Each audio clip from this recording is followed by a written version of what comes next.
So usually when I'm asked to talk, I just pick whatever book I've been reading recently or whatever book that I had read recently that really impacted me. And so the book that I chose to just talk about, obviously I'm not going to talk about everything in the book because we'd be here forever. So I'm just going to touch on my favorite parts, and it's a book by Christine Kane. She started the 821 campaign, if you don't know who she is. And it's her book called Unashamed. That's what it looks like. She's written a couple books. I really like this one. So essentially the book is just about shame, and it does target women, but obviously we all experience shame, so it's not just specific, but her book is more targeted to women in case you're curious and you want to read the book. So to start off, I was actually just going to read a quick part of her introduction because I think that it really just starts off really well. And for those of you who don't know who she is, it kind of it captures that really well. So at the beginning, she just says, "I spent the first 22 years of my life shackled by shame. Looking back, I realized I had felt it. It had been a part of my life from the earliest memories. I felt it when I was rejected, made to feel unworthy, of no value. I felt it when I was abused and couldn't tell anyone, and believed it was somehow my fault. I believed it when I tried to hide who I was, apologize for who I was, minimize my talents, or overachieve and compensate for somehow feeling less. Have you ever felt that? If you're human, you have, and the result is always the same. Shame makes us feel small, flawed, not good enough, and controlled. Shame is the fear of being unworthy, and it adversely affects our relationship with God, ourselves, and others. It greatly hinders our ability to receive God's unconditional love and share it with others. God created you for a unique purpose, and He has a specific plan for your life and has a powerful destiny He wants you to fulfill. And shame has no place in that purpose or plan or destiny. Jesus came to set you free from shame." So she goes on and talks about her first day of kindergarten, and I actually never went to kindergarten, but I know my first day of going to public school, it's not everything you think it's going to be. She talks about kindergarten and how she was really excited to go to kindergarten. She was so excited. She was going to go make all these friends, and it was going to be this great experience. And for me, I felt the same about going to public school. Like, this is going to be great. Like, I was homeschooled for most of it, so I was super excited to go meet new people and make all these friends and stuff like that. But it's not all you expect it to be, at least for most of us. And for her, she went to kindergarten and she got teased. She got teased for what she had in her lunch, and she had olives, and all the kids were saying that her feta cheese and her olives smelled funny, and she got teased for that. And she got teased for because she grew up in Australia and she was Greek, so she got teased for having, from not being from there and being like a minority, and all of a sudden, but she never saw those differences. She didn't think, having feta cheese or being Greek was a bad thing. She didn't even really see it as being different. That's just who she was. And so all of a sudden she starts seeing these differences and she starts to hate them. She starts to hate being different because she's being ridiculed. So a lot of times, people point these things out about you that you're like, oh, I never realized that before. That's a difference. And, for me, that was the same thing. You go to school and all of a sudden, you're different somehow. Everybody's different. We're human. But for some people, you start to hate that and you don't really know why. And she didn't really know how to put that into words until she got older and realized that she felt ashamed. She felt ashamed for, being Greek, and she felt ashamed for being different. So from then on, she was doing things to not be ridiculed. She was doing things like she'd come to school. If her mom made her that sandwich with olives in it, she'd throw it in the garbage because she was ashamed of it. And she was just doing everything. She stopped liking olives. She stopped eating them because she was being made fun of for it. And so even though she liked them, she stopped doing it. So a defense we often use to hide our feelings so others can't see how their words are affecting us is we just hide it. And shame does that. It teaches us to hide ourselves, to hunker down wherever we have a wall of protection. I know for me in high school, reading this book, of course, it revealed lots of stories in my life where I was like, oh yeah, okay, that describes that. I don't know if you guys feel the same way, but it's a good thing because it shows us where we need to bring the lay down. So I remember in high school, My dad loves talking and public speaking, and so he always told me if I wanted to be a public speaker, you have to practice because nobody's just good at it. It's actually, I think, the number one most feared thing in the world, above heights and spiders and dying. So it's not everybody's cup of tea, and so he just said practice, just go anytime you have an opportunity, every time you have a chance, just public speak, because that's how you're going to get good at it. So in school, anytime there was a chance to be an MC or to public speak, I just took it. I didn't want to because it was terrifying and everything, but I just knew that I wanted to get better. And for some reason, I always felt like I was going to public speak. I don't know why. I don't know if that God put that in my heart or what it was, but I just was like, yeah, God wants me to get better at this. I don't really know what it was. So I would always volunteer. But it got to the point in high school where my teacher started telling me I wasn't allowed because it wasn't fair to the other kids. And I shouldn't be the one to public speak. And they were telling me that I was somehow stealing the spotlight and I was being an attention hog. And so I started going, oh, so then I stopped because I thought, well, now I'm being an attention hog and I'm being, I don't want to be those things. So I just stopped. I didn't know what to do. And I just tried to get other people to be the MC and encourage other people to do these things.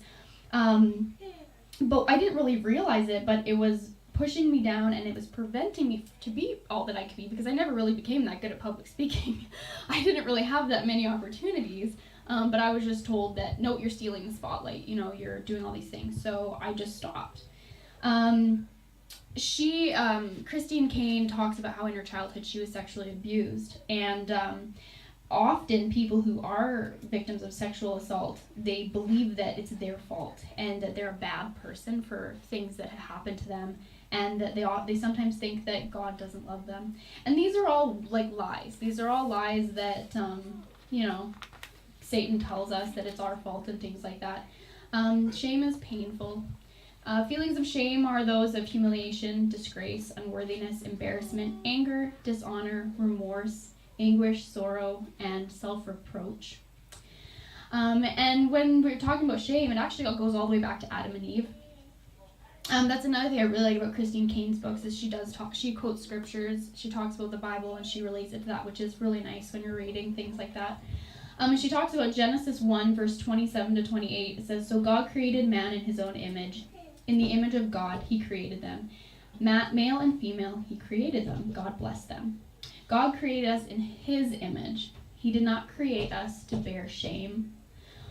We all know how the story of Adam and Eve goes and how it unfolded, but it's really interesting because she mentioned in Genesis 2, verse 25, it says, Adam and his wife were both naked and felt no shame. She could have used any word. She could have said that they felt no anxiety or no pain or no suffering. She could have said that they felt love or joy or peace. But it specifically says in there that they felt no shame. God wanted us to know from the very beginning that we were not to have shame. Shame is not a part of him and that it was not a plan for our life. So the Hebrew word for shame is bosh, so B-O-S-H.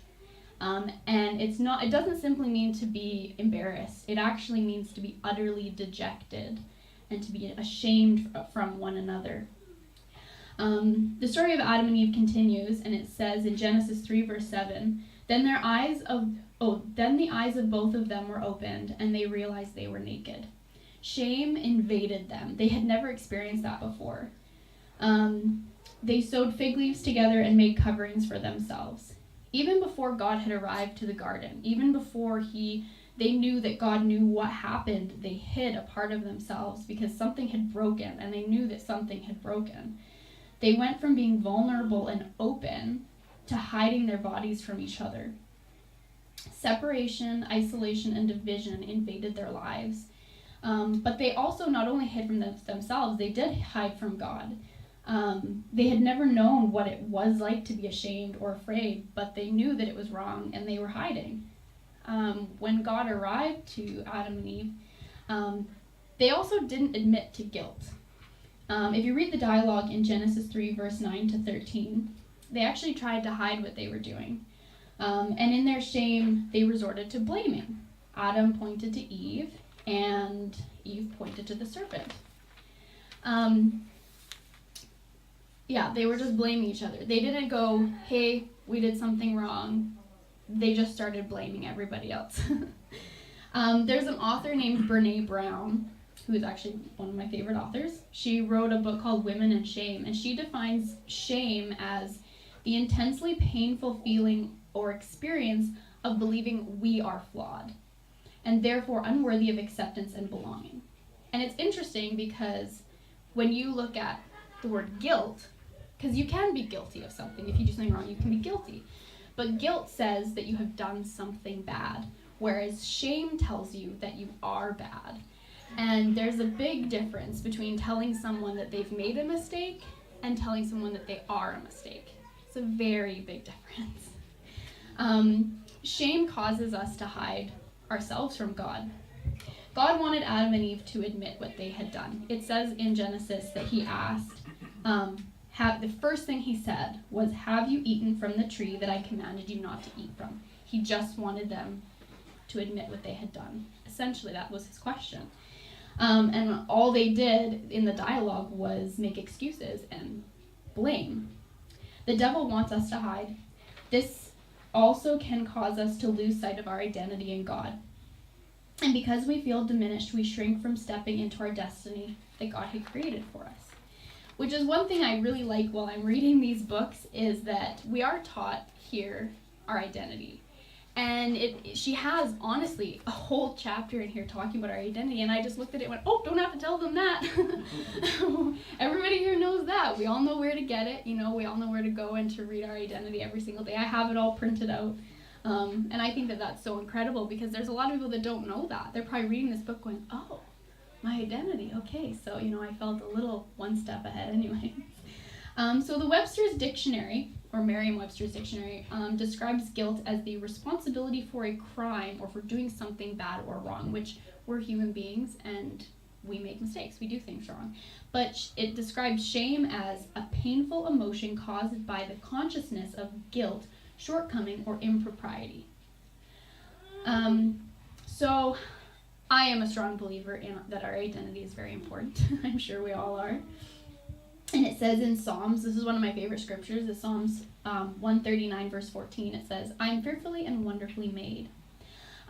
Being guilty does not change our value or our worth, but feeling ashamed of something can change how you think of your value or your worth. It doesn't change who you are. God loves us regardless. But when we feel ashamed of things, we don't see ourselves as being worthy or being valuable. Now, often it's not just things that we do. Often others can make us feel ashamed due to their acts or their words. It could be as simple as being made fun of, being put down, or being tormented by others until we start to believe them. And again, that happens in school, and it also happens out of school. I used to think that after high school, that all stopped. And it doesn't. It gets worse. We all just get older. It's just different faces, right? So it's not only things that we do, but often things that other people can do. People can remind us of past mistakes or things, and you can bring back all these feelings that we thought we had laid down, which I'll get to. So victims of abuse, even, they often hide themselves out of shame, even when they had done nothing wrong. They had hurt nobody. And people saw her as unclean. Not like, oh, it was something that was being happened to her. She was unclean for 12 years. Like, I had never really fathomed, like, when I read the story, just how they put it maybe in children's books or whatever. It just seemed like, oh, okay, she was bleeding and she was walking around town and she saw Jesus and touched his cloak and she was healed. No, the bravery that it took for her just to go out of the house, because she could have been ridiculed by everyone just for leaving the house. She took that chance just to go out there. I was like, okay, that's pretty crazy. So I never really understood the bravery that it took her just to leave the house. And then I had never realized either. So the fringe of Jesus's cloak, it's called the zitzit or something? Is that what it's called? Right. So I was reading about it, and it's not supposed to be touched by anybody. The fringe is the most important, because again, when I just read it, it says, oh, he kind of touched. Even in here, it just says she touched his cloak. I'm sure other versions describe it a little better, it just kind of, to me in my head, I always just thought, oh, she touched like something that was hanging off of it. But it was the most important part of his cloak that's only supposed to be touched by close family and like his wife, and that's it. People aren't supposed to touch it, let alone this woman who was unclean.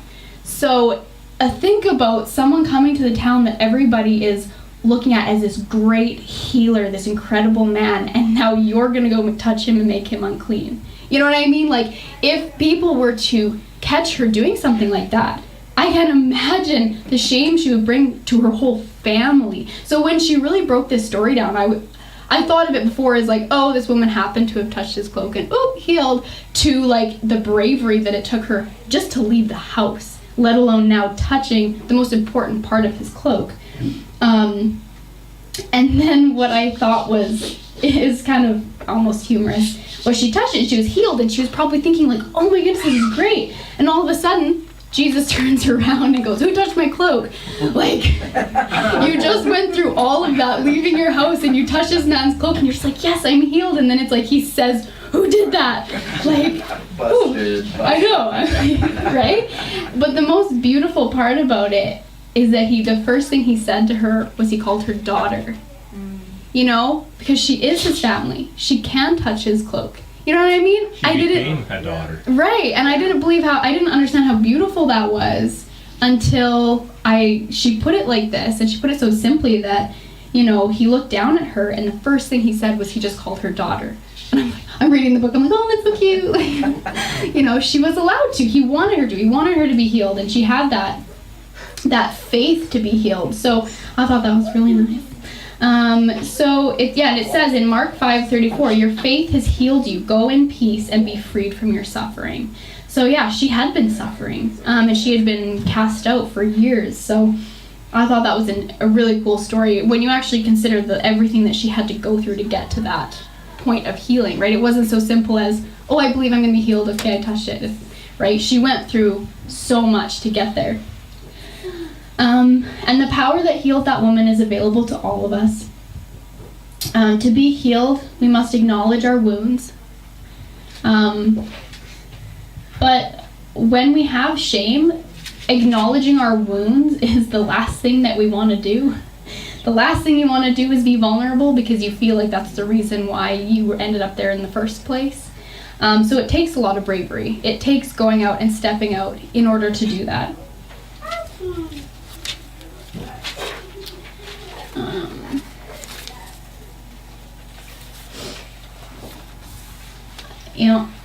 Ephesians 5 verse 8 to 13, it says, For you were once darkness, but now you are light in the eternal.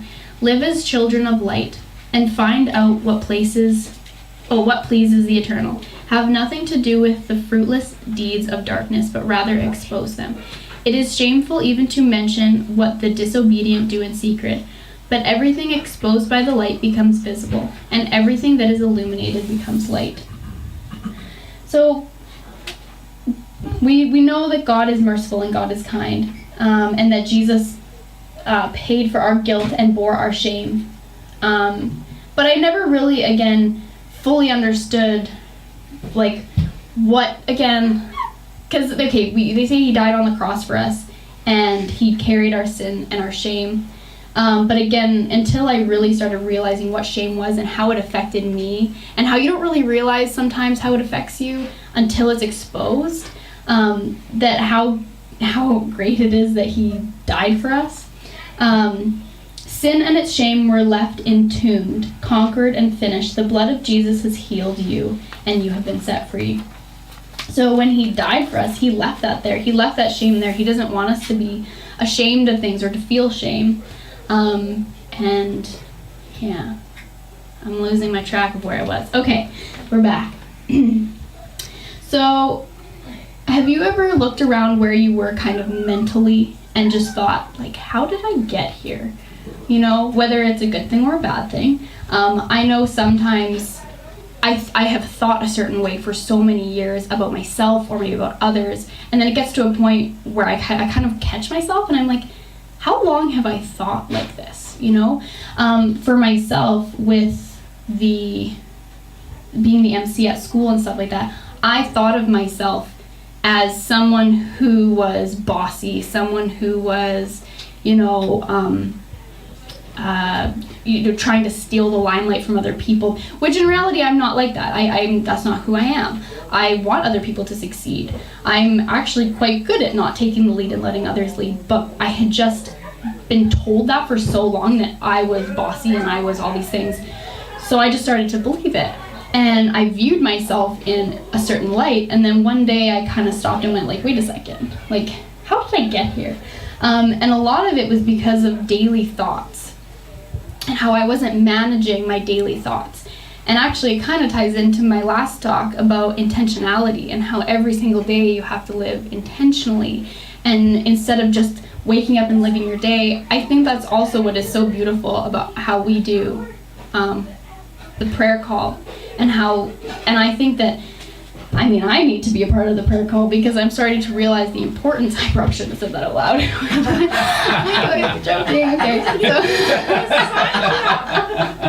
But I think that it is really beautiful because it's, it's a daily thing. You can't just pray once a month and say, okay, there's my prayer for the month, like, we're good. It's a daily habit to manage your thoughts. And because if we don't, we will end up somewhere and think, okay, how did I get over here? How did I end up over here? Because we're just kind of living however life takes us instead of managing those thoughts. I find personally that I can go from shame-free thinking to shame-filled thinking very, very quickly. 0.3 seconds. I can go right back there. And it doesn't, because I, after reading this, have kind of realized that, you can lay things down and you can be free from that. And you can be, or you can think you're free from something even and be walking, feeling free. And then someone says something or someone does something and you remember something and it brings back all these things and you're like, okay, I didn't fully lay it down, right? And it brings back all these feelings in 0 to 30 seconds. And so it's extremely, extremely important for me especially too, to start every day with my full armor of God and with my identity in check. There are days that I am rushing out of the house, and so what I've done is I've just taken pictures on my phone of I for the most part I've memorized everything, but I just take a picture. I have all the armor of God and then all of my identity scriptures on my phone. So sometimes if I get to work and I'm like, oh my goodness, I ran out of the house and I didn't do this, I will go to the bathroom and I'll take 5 minutes and I'll read it. And that's on a rush day. Usually I do have time, but even on those days that because those days where you wake up a little late and you're rushed and you kind of like the end of your day arrives and you're like, I've done nothing productive. You're like, I've been running around in a fog all day. I am not thinking clearly what happened, and it's because I didn't start my day off properly. So I don't have any excuses. It's on my phone. It's in my head now too, but it's also on my phone. Because I also find sometimes even at lunch I have to recheck my identity. And I work a job where I don't work with the nicest people, and I get lots of colorful language thrown at me, and sometimes I have to go off and just remind myself of who I am, and so that I don't explode and be a basket case, really. Anyways. But yeah, it's good to have it, because sometimes I need to check myself a few times a day about who I am and what I'm here for, and remind myself of these things. I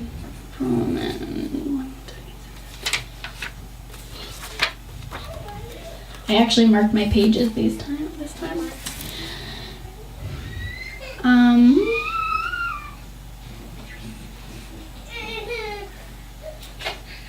Right, so God says to renew our mind, and in Romans 12, verse 1-2, it says, therefore I urge you, brothers and sisters, in view of God's mercy, to offer your bodies as a living sacrifice, holy and pleasing to God.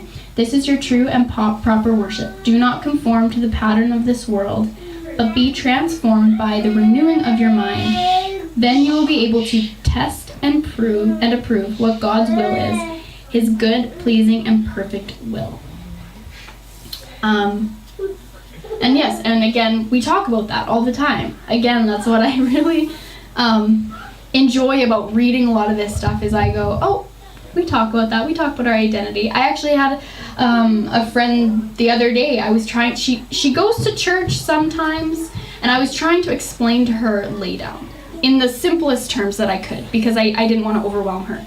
But she was talking about how realizing all these pains from the past and all these things that were happening to her. And she's like, I'm realizing that I have these anger issues, and I'm starting to see where it's stemming from. And we're having this really productive conversation. And then I go to tell her, like, oh, just lay it down. And I go, oh, she doesn't know what that is. Like, I take that for granted sometimes, even just knowing what that is. And I realize, like, oh, and so I'm thinking in my head, like, hey, well, what would she do for lay down? And I'm like, she doesn't do lay down. She doesn't have anything close to that.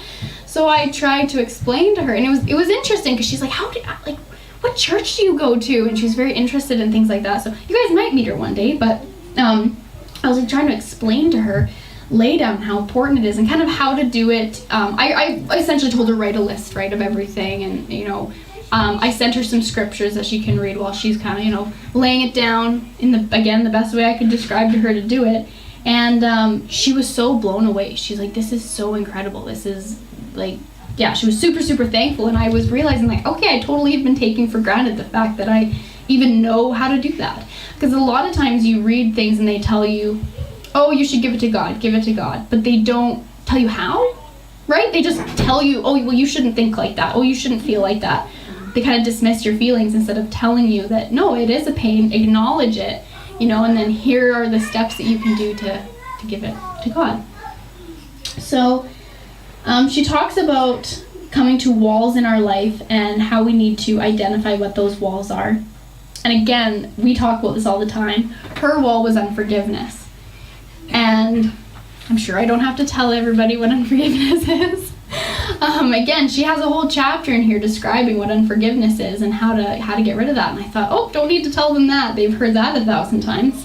Although I know I need to be reminded once in a while. But she said, if we confess our sins, he is faithful and just and will forgive us our sins and purify us from all unrighteousness. That's 1 John 1, verse 9. Once these walls have been identified, we can overcome them accordingly. And again, everybody's is different. And I don't know what your walls are. I'm still trying to figure out what some of my walls are. I'm sure unforgiveness ties in there as well. But it is important for us to know that shame can sneak up on us even when we think we've overcome it, because it can show up in all kinds of forms and in all different areas of our life. We can be living shame-free for years, having a healthy self-esteem, and then all of a sudden we can fail at a new endeavor. We can read a negative review. We can let someone down that we love, or we can disappoint somebody. And all of a sudden our thoughts are flooded with, you're not good enough, you will never be good enough, you just don't have it, or it's okay, just go and give up.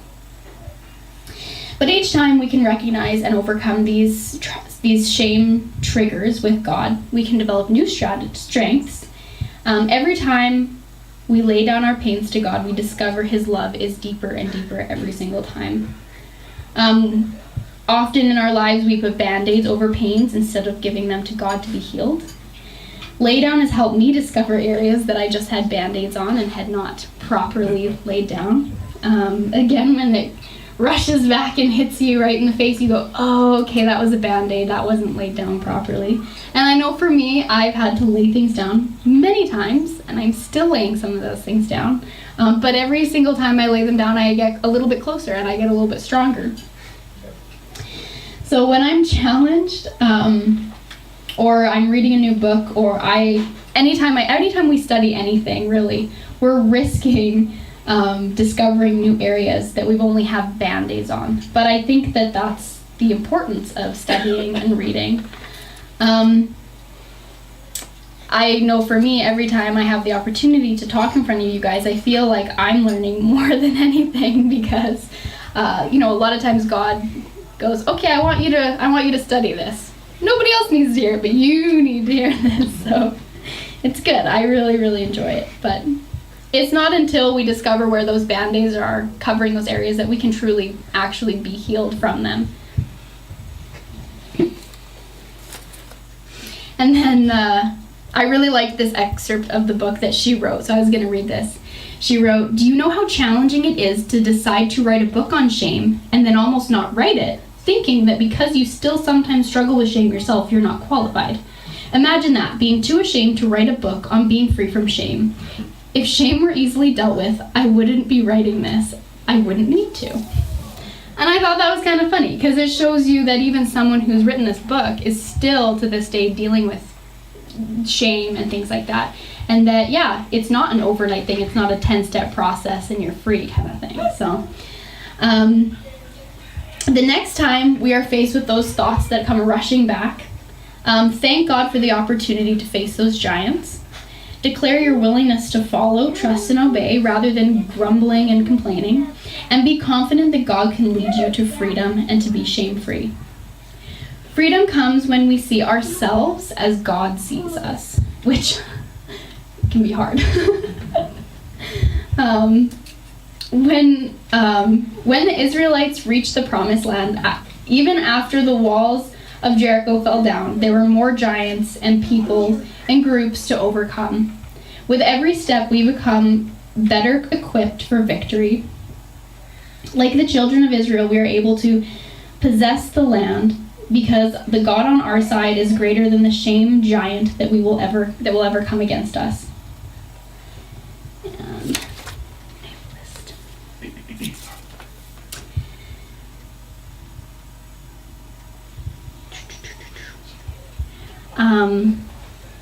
There's a number of bullets here. So it just says, sorry, I'm just going to repeat the last thing I said so that it makes sense.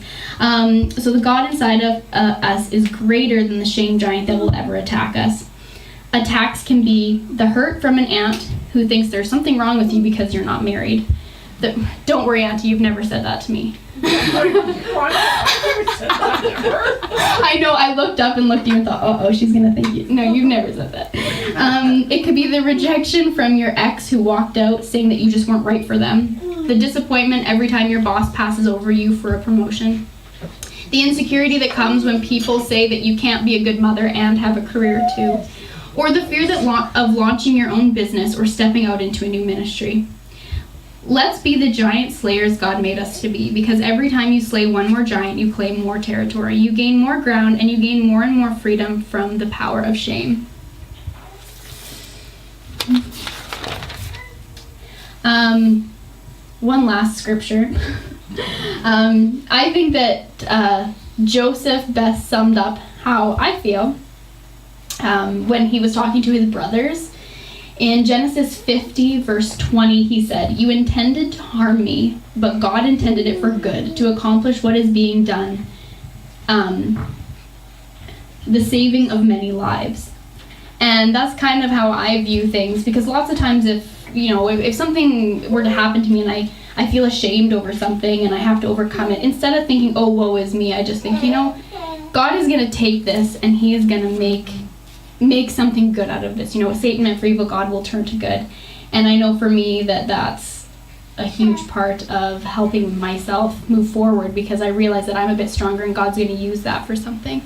I was going to read a letter that she wrote to, because again, the book is geared towards women. I believe that guys can read this too, it is just a great book all around, but she did gear it towards women. She wrote a letter to women in the back. I was going to read it, but I will probably start crying, so I'm not going to read it. So I just wanted to mention it, because if you are interested in reading it, it is really, really good. There's a letter in the back that I think is really beautiful, and I'm not going to read it because we don't want to see me cry. And that went very quickly, but I am done. So since I have a few more minutes, does anyone have any comments or questions? Yeah. Yes, you mentioned something. It is hard to understand how someone can be abused, sexually, and they take it on themselves when it wasn't them that did it.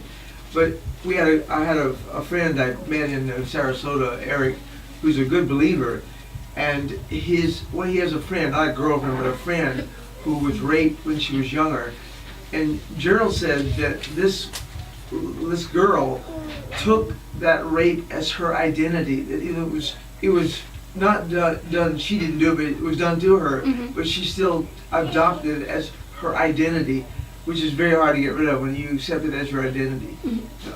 Yeah, a lot of victims of abuse do that, and I knew they did that, and I've always wanted to, you know, a huge part, I don't know, again, I don't know why, sometimes there's things on your heart that you want to do and you don't really know why, and I guess God put that there. I've always wanted to work with victims of abuse and human trafficking victims and things like that.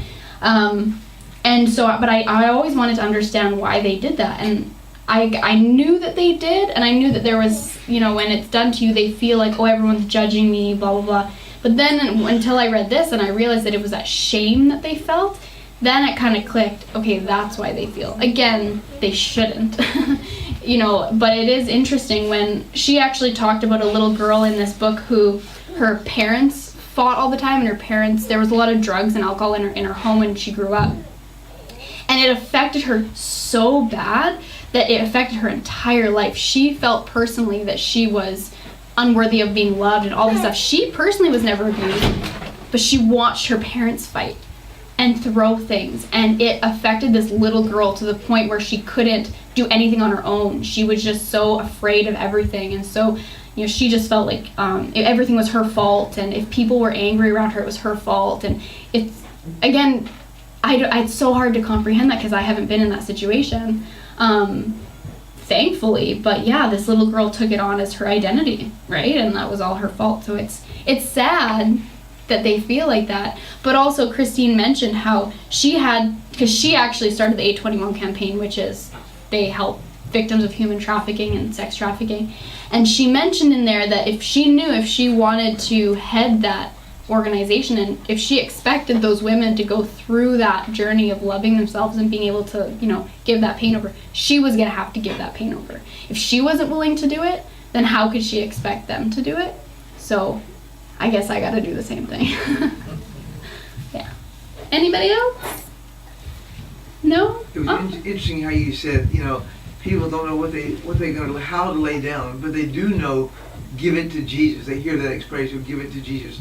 They just don't know when and how to do it. You know. Well, yeah, and my one friend too, I explained to her how you can't just get rid of it, you have to fill yourself up with scripture. And she was like, oh, I never thought of that. So I'd send her a few scriptures and stuff like that. I haven't really talked to her much since then. She has a boyfriend now, so she's really busy. But hopefully I'll get to go talk to her again and see if she actually did that. Because, yeah, a lot of churches and a lot of groups talk about, you know, God will take your pain, you know, give your pain to God, give your pain to God. But they don't really tell you how to, you know, first you have to identify it. And I think that is the hardest part, is actually admitting and accepting and saying, this does affect me and this is an issue. And then, oh, hello. Yes. One thing that I'm just discovering, I think this next weekend I'll really see it come together, but there are groups of people who don't believe in God, but they believe in, you know, all the stuff in the universe. And so they learn that they have to release this stuff, but they release it to the universe. And they actually know they're supposed to infill themselves. Mm-hmm. They actually even know that part. Oh, they talk about it in yoga class. Yeah, well, they talk about it because they do it through other spiritual means. But what I'm finding is they're not getting rid of it, because the only way to get rid of it is through the healer. Yeah, no, absolutely. They know they have the concept and the idea, but they can't actually get rid of it because they're not giving it to God. And they're not asking him to fill it up. And Jesus is the healer, and that's the only healer. And I'm really noticing that after knowing these women for a while, that you can see there's a frustration there. They don't understand why it can't go, and it can never go without Jesus. It does a degree, but it doesn't. Well, That's interesting. Soothing. Yeah, temporary Turn it soothing. over, but it doesn't have that healing and that quality. I'm free. yeah. That can never be given to them, No. because Yeshua is our liberty. Yeah. And that, I'm just noticing that now. It's very interesting.